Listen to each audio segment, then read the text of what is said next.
Paano ba magalit si Carla? Payag ka bang i-love team sa iba? Kailan mo bro naramdaman na mahal mo si Carla? Ay, grabe naman.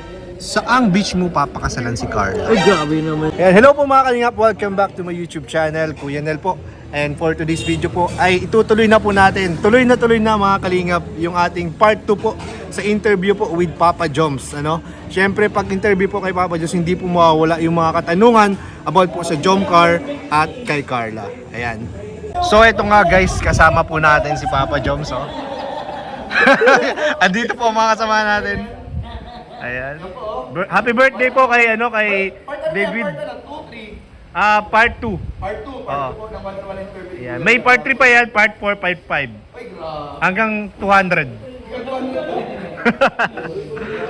So ayan guys, kasama po natin ngayon si Kalingap Jomar. Ayan, bro. Yes, kuya. Grabe. Ayan. Hindi na natin papatagalin tong interview na to. Sige. Diretso na tayo dun sa unang tanong. Sige, kuya. Ayoko nung maraming mga pasakalye pa eh. Grabe, sige, kuya. First question natin. Ayan. Sinong mas unang nag-chat sa inyong dalawa ni Carla? Unang nag-chat. Siguro kuya Siguro ako yung madalas. Pero last time kasi siya yung nag-chat. Nag-chat? Yung last. Ay, pambira. Pero madalas ako naman pag Bakit kaya siya yung nung nakaraan? Hindi ka ba nagtaka? Bakit siya yung nauna? Siya ang Siya yung naunang mag-chat? Kasi basta may inanong lang. Ay, para may tinanong lang din siguro. Ayun, tinanong lang. Huwag na natin alamin ang detalye. Po. Ayan. Basta nasagot po yung tanong, si Carla daw yung nakaraan. Si Jomar yung madalas. Pero nung nakaraan daw, si Carla. Carla. Ayan, second question natin. Kung magde-date kayo ni Carla, saan mo siya dadalhin? Date. Siguro kuya kasi para may iba naman sa sinihan. Sinihan. Oo. Ayan, kung manonood pala kayo ng sinihan, anong klaseng movie yung gusto mong mapanood kasama si Carla? Siguro lang, mga Filipino movie. Siguro yung tulad ng Unhappy for You. Yun, Ay, ba oo, yun? Unhappy for You, yung kila Joshua. Oo, Josh Lia. Ang ganda nga nun eh. Di ko pa rin nakapapanood kuya, pero sabi nila maganda daw ay. Oo, ganda. Gusto ko rin mapanood yun. Sayang, di ko naabutan. Di ako nakapanood. Oo. Ay, grabe. Siguro, kaya mangyayari doon sa sinihan? Siguro, makikita mo si Carla, lumuluha na sa mga pwede eh. sa mga braso mo. Ay, grabe. Sa mga braso ko na. Ganun. Ayan. Ay guys, bago tayo magpatuloy, linawin ko lang po yung mga tanong po natin dito ay galing po ito sa mga viewers. Lalo na pag kasi nagla-live ako, may mga nagsasabi, Kuya Nel, baka pwedeng ipatanong mo to kay Jomar itong mga tanong namin. So ayan, sinusunod lang po natin yung mga viewers, mga supporters po. Okay. Lalo po ng mga Jomcar supporters. So next question tayo. Ayan. Ano bro ang favorite part mo sa face ni Carla? Face lang kuya, face part. Oh, face. Face lang. Sa face. Siguro kuya yung mata. Mata. Bakit mata? Kasi na siya nakadirekta na siyang tingin sa akin. Oo, dati kasi parang hiyang-hiya talaga siya, di ba? Na tumingin sa iyo, hindi siya makatitig sa mata mo, pero ngayon parang ikaw na yung Ako na rin minsan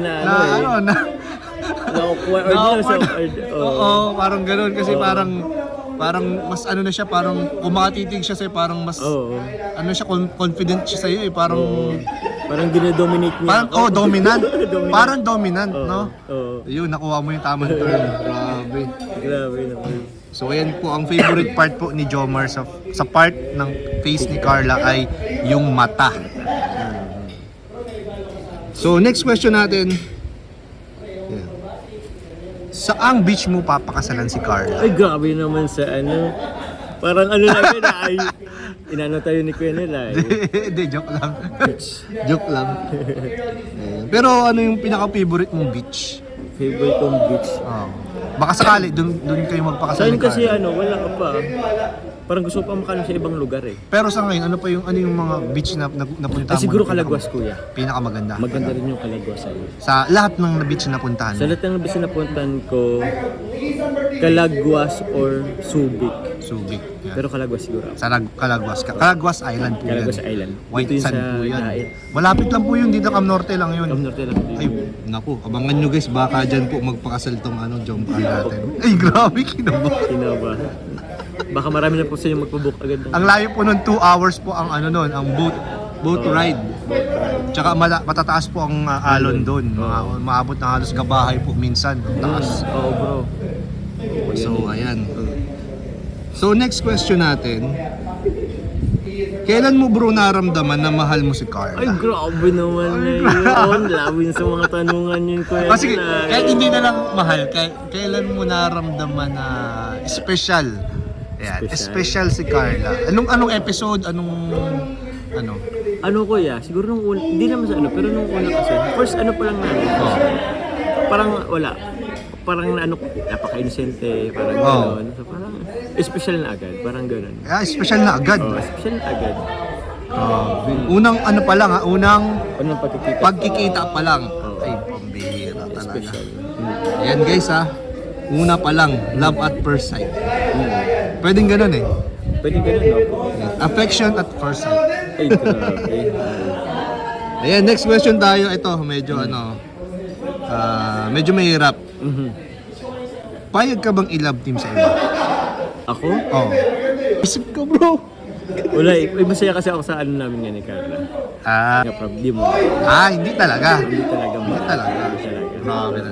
So, liwanagin mo Yan, ayaw mong i-love team sa iba. Wag. Ito pa. May isa pa tayong medyo related do sa dating yung last question. Payag ka bang i-love team si Carla sa iba? Ay, wag. Wag. Nag-aaral yun. Sa'yo lang. Sa akin lang pwede. Sino ba nagtanong nito? Oo. Nonsense naman yung tanong na to. Ba't nilista ko naman? Wag. Sige. Ito. Next question. Nagsiselos ka ba sa ibang K-boys pagkasama ni Carla? Ay, hindi naman po. Hindi naman. Kasi alam ko naman, magkakapatid kami dito. Yan. Kasi, Kahit, nung iba kasi may gumagawa ng issue, di ba? wala po. Wala yun, di ba? Wala. Turing, magkakapatid dito rin. Kahit yung Lahat po kami tiwala po dito sa mga kasamahan po natin. Yan. Lalo si Papa Diyos, tiwalang sa lahat ng K-boys po. So ayan, sana wag natin gawa ng mga issue, yung mga ganyang bagay, Yan. So ayan guys, nasabi ni Papa Joms, wala po siyang pinagseselosan. At tiwalang-tiwala po siya kay Carla, syempre, at sa mga K-boys. Ito, last question. Paano ba magalit si Carla? Paano magalit? Ewan ko, minsan hindi nagre-reply. Hindi nagre-reply. Ay nako. Ay Parang ipaparamdam sa'yo na galit. Ay. Mararamdaman mo na lang. Oo nga, parang totoo yan bro. Oo. Parang- Minsan pag pag halimbawa magkasama kami, hindi ka Ay, di ka papansin. Parang hindi ka lilingunin or parang lilingon ka pero ipaparamdam sa'yo. Mararamdaman mo na lang na Grabe. Tapos nagagalit siya, parang gano'n. Pero hindi niya nilalabas na Siyempre, hindi niya sinasabi. Nahiya din siguro kasi may mga kasama. Bagay. Tapos parang nabanggit nga niya doon sa isang serye nyo. Sinabi niya doon na pwede ka naman pong pumunta Oo. kahit hindi ako nagre-reply Oo. Parang may laman yun mga ganun. Ay. May mga ganun pala siya bro, kaya payo ko bro sa'yo, sana next time. Pag kahit hindi nagre-reply, pupuntahan. Sige. Yan, parang paano na niya sa'yo yun kumbaga pag hindi ka nire-replyan, isa lang ang gusto niyang mangyari. Puntahan mo siya. Okay. Grabe. Grabe. Doon nagtatapos yung ating question and answer.